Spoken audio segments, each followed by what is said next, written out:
I would say that after I had had exposure to Inner Circle prior to being in the Inner Circle meeting, the first Inner Circle meeting. And my initial exposure came through another member. And that member and I started our companies at about the same time. And we had many evenings sitting around in his backyard or my backyard by the fire talking about our companies and our goals and everything.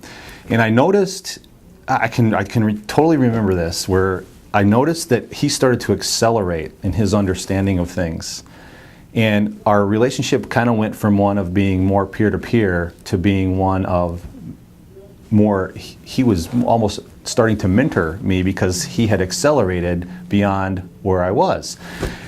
And I said, what are you reading or what are you doing that is all of a sudden created all this insight?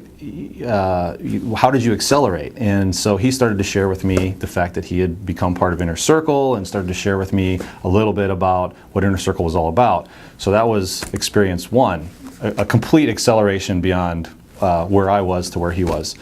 Part two was the initial meeting I had with Floyd, and who runs my Inner Circle group, and we just had a lunch, and it was just a conversation.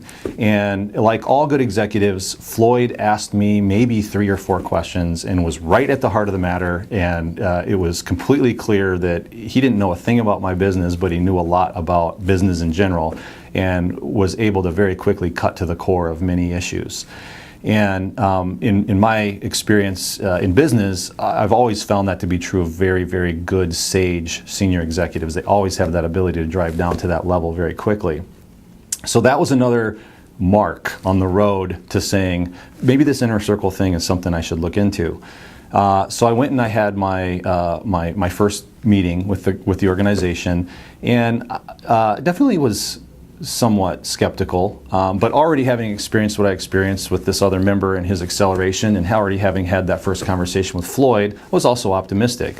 Sat through the first meeting, revealed what I was comfortable revealing about my business model, and even that as a starting point of saying, here's my 5-minute elevator speech, which I thought at the time was pretty good, but now looking back on it, not so great.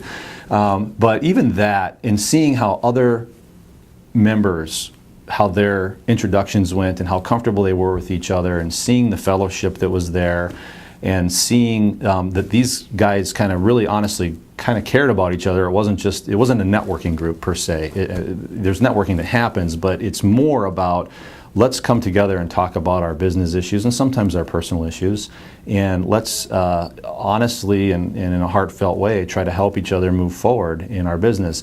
And you get that. I did anyhow in my first meeting. When I came into that meeting and I sat down and I shared my issues and I got the advice that I got, and I was